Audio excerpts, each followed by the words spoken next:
I want to make sure that people recognize this is a way of thinking and prioritizing questions as the category of information, and then driving you through a process of getting to an increasing amount of clarity that leads you to a more obvious place.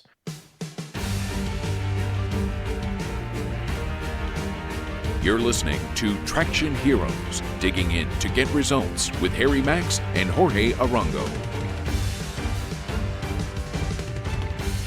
Hey, Harry, it's good to see you. Oh, it's fantastic to see you again, Jorge. Appreciate you making time today. Well, I'm always excited when we get to talk. I always learn something when we talk, and I'm really excited to be able to share it with folks. Yeah, I've been really surprised at how much these conversations have been affecting me in a positive way. I think I mentioned that in something I posted on LinkedIn earlier, but I'm I'm leaving feeling a little enlivened from each conversation. I'm leaving feeling a bit smarter, and I'm leaving feeling a little bit more hopeful, even when the topics are challenging. And I think that's an unexpected outcome of these conversations with you.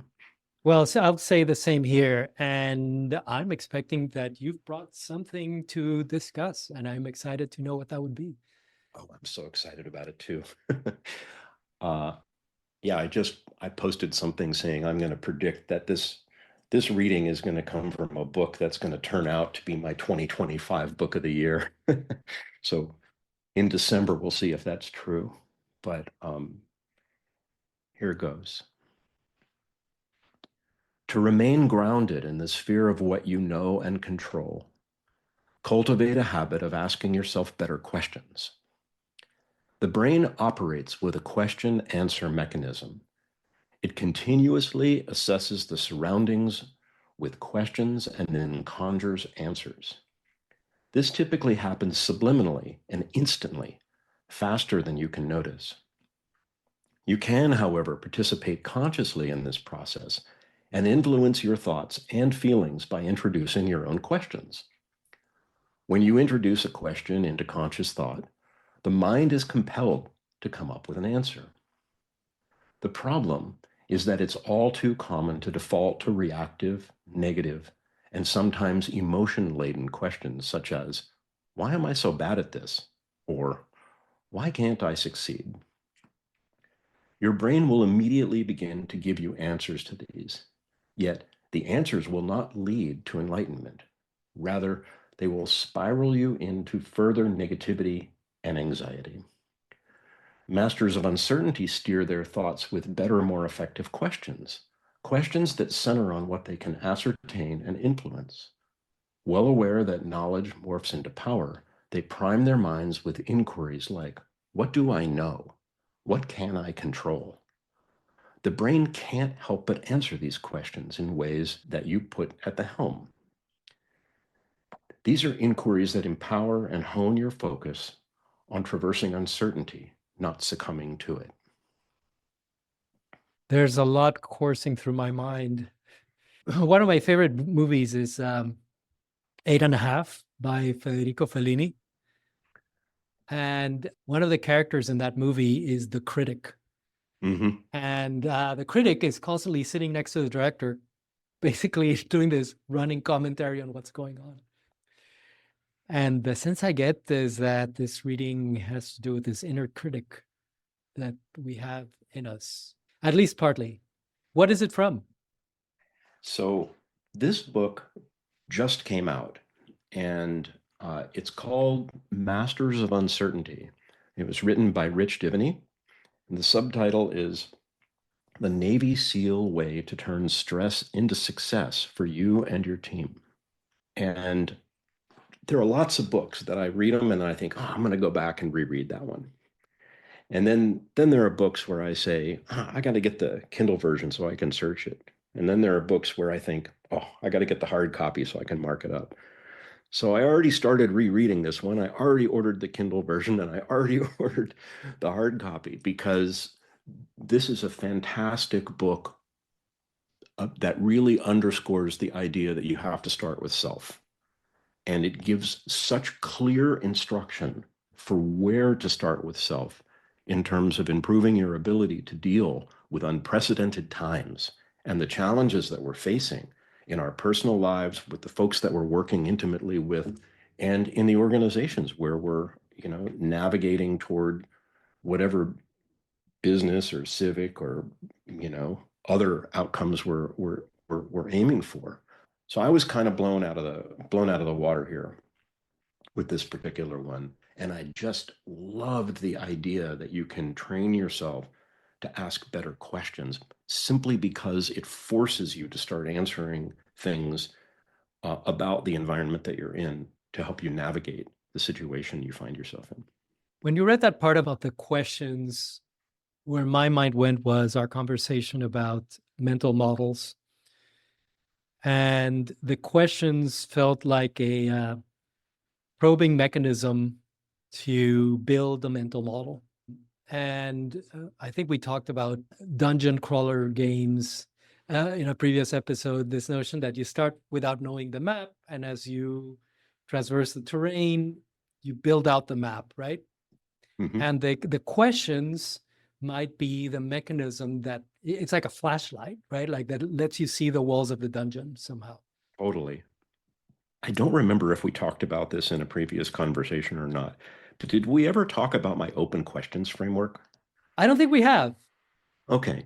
So when I read this the first time, I was like, oh man, this is going to be great because we'll be able to leave people with a very simple tool that I've been using for many, many years.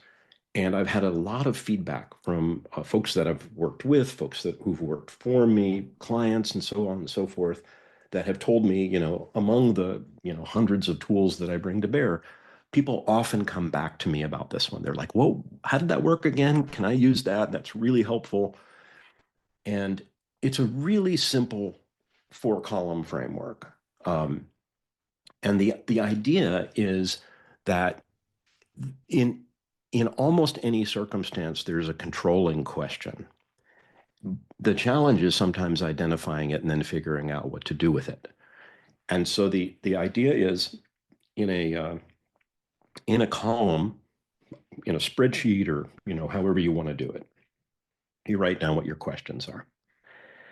And you then just do a simple stack rank of those questions. And if you get stuck, you can do pairwise comparison. You can use a simple prioritization technique to force yourself to get clear about which question is the most important.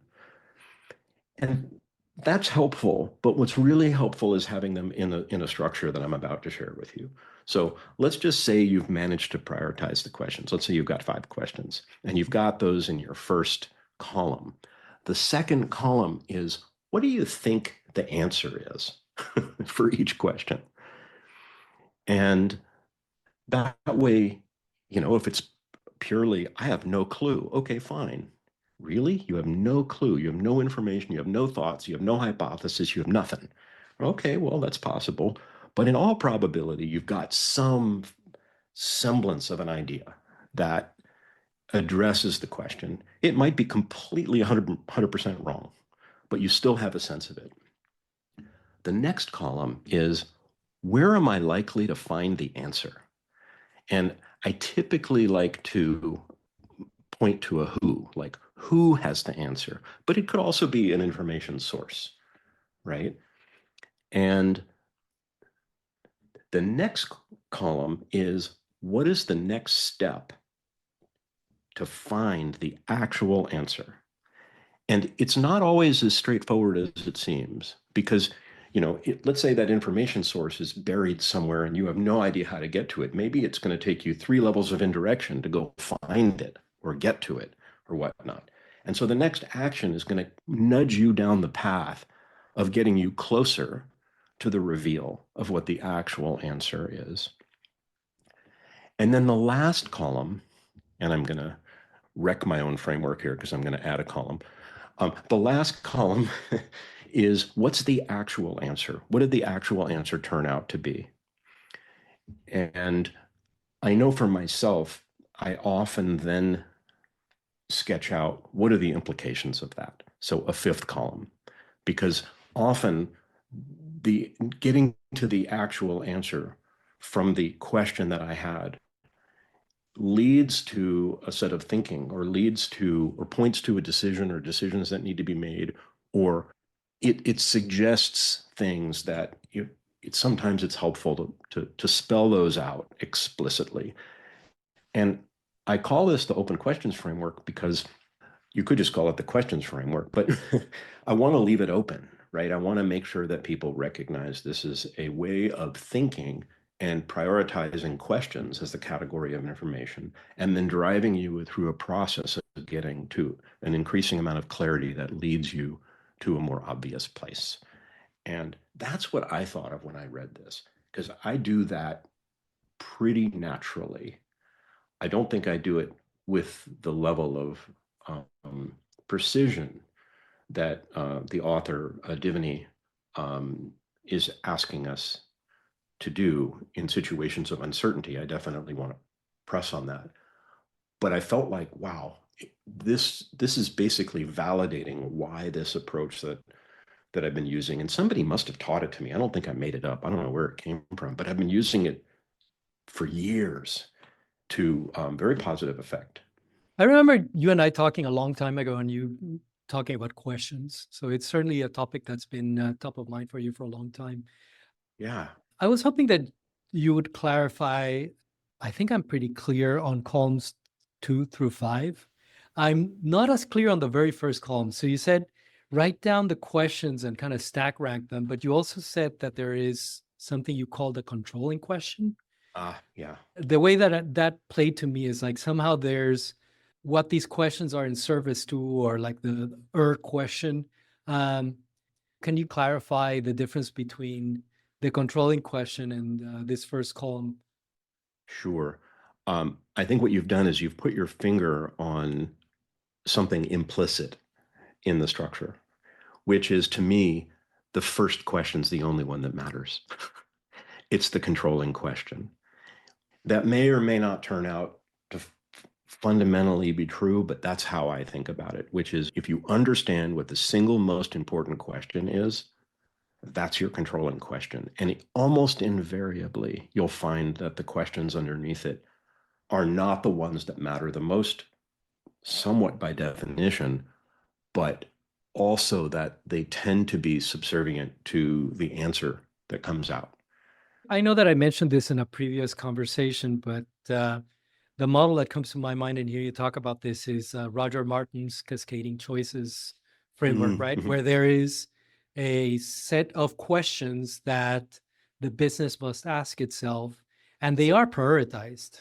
Like the very first question is, what is our winning aspiration? And the other ones, things like, where will we play? How will we win? What capabilities must we have? They're all kind of in service to that one. And they relate to each other, right? Because if you determine that you will address a particular market, that might influence your winning aspiration. But you do have to address the kind of higher order questions first before you start getting into details. Yeah. One of the tricks that I use in dealing with this framework is, if I'm not sure which one is the controlling question, maybe I have two that are competing, I'll often just flip them and ask myself, if this were the controlling question, why would that be true? And usually what happens when I do that is I'm able to answer the question. I'm able to address that, the friction in that, and help me then stack rank most effectively. How does this play in a team environment? Actually, that's where it's most valuable. It plays in a team environment, I think, to some extent even better than it works for an individual. I mean, I've certainly used this technique for myself, by myself, but where I've found this method to be so powerful is in getting a group of people to work together to rank a set of questions, and ultimately to identify what amounts to the question that is above and beyond all the other questions. Because The rest of the framework, if you will, is fairly mechanical, right? It's not that hard to work through columns 2 through 5. What is hard is identifying the questions, clarifying them, and then getting them ranked in an order, and doing that in a team setting, getting the collaboration to happen so that people are on the same page about what those questions are and what order those questions are in is much of the value of having this as a tool that makes explicit this implicit model. It's okay if you don't have any, but do you have an example of a controlling question? Because now I'm like, I wonder if I have any of these myself. Here's a personal example, or one from personal lives. Like, want to buy a new house, right? I mean, this is a thing that happened before, and there are lots of questions about buying. How many rooms do you want? What kind of layout do you want? How much is it going to cost? There are a lot of questions you can ask, but the controlling question is, where do you want to live? Because everything falls out of that. All the constraints and everything else, and the entire process of figuring out where you're going to live is a result of the location that you actually would want to live. And often there's a lot of implicit information that's embedded in that question. So for example, when looking for my most recent house, where did I want to live was definitely not on the list. There were a set of criteria. I was looking for a place that was single story because I've got a bad knee. I was looking for a place where I could get to all sorts of services. Had I thought about just looking for small towns, I want to live in a small town that's encapsulated by services, I probably could have saved myself a year of searching for the house, because by focusing on the house and focusing on the characteristics and attributes of the house, I did not realize that what I was looking for was an ecosystem around the house, and the house was really secondary to the ecosystem. Wow, that's really powerful. What comes to mind in hearing you say that is that we tend to spend so much more time on the answers when spending a bit more time thinking about the questions might save us a lot of grief. Absolutely. Yeah, and certainly save us a lot of time. And I think that's kind of what Divany is getting to, is that if we can come up with better questions, right? He says, to remain grounded in the sphere of what you know and control, cultivate a habit of asking yourself better questions. It's not a complicated directive, right? But getting good at it's going to take time and energy and practice. Have you found any practices that let you ask better questions? I think the one that I use a lot, and I'm not going to recommend it necessarily, is what am I assuming is true? Or a flip version of that is, what would have to be true in order to fill in the blank? So, for example, in the one you just brought up about where do you want to live, it sounded like you had assumed that you would be living in the same town somehow, right? That was clearly one assumption. Another assumption was that I could find a house that fit every other criterion I had in any town. And that simply wasn't true. That makes sense. Okay, so questioning assumptions. Yeah, so quick test of assumptions. An assumption being an uncritically held belief means that if it isn't too hard to pressure test what the assumptions are. And so identifying assumptions is often a good place to start to ask better questions. And then another way into that is to ask myself, well, what would have to be true in order for whatever it is I'm looking for? What would have to be true in the example that we just had? What would have to be true in order for me to really want this house? If I found it, let's say I found everything about this house was perfect. Well, what would have to be true? Oh, I have to be able to walk to a hardware store, a bank, a post office, a market, a bar. Well, but I didn't even think about those things.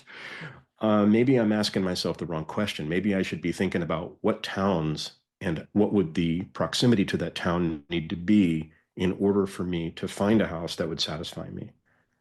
It changes the equation. Well, that seems really useful. I have an idea in mind right now of a situation in which I need to apply this. So it feels like a very practical outcome of this conversation. I personally rely on this a lot, and I really deeply appreciated the words that that Divani gave to this in Masters of Uncertainty, because he makes it very clear that this is it's a skill and a habit worth cultivating, because it'll get you closer to where you want to be quicker. Once again, I feel like I've learned a lot in one of our conversations, Harry. Thank you. Oh, absolutely. Thanks so much for the conversation, Jorge.